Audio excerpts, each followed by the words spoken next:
Hey, it's Marco, and today I'm going to show you how to make folders on iPhone. As you can see, all of my apps are in folders already, but if they are not, so let's just pull this one out.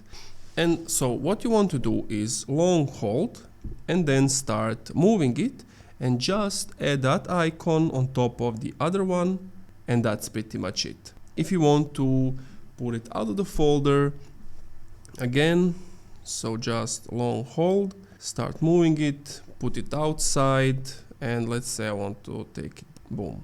That's pretty much it. If you want to stop the wiggling, you just scroll from the bottom to the up, and that's pretty much it.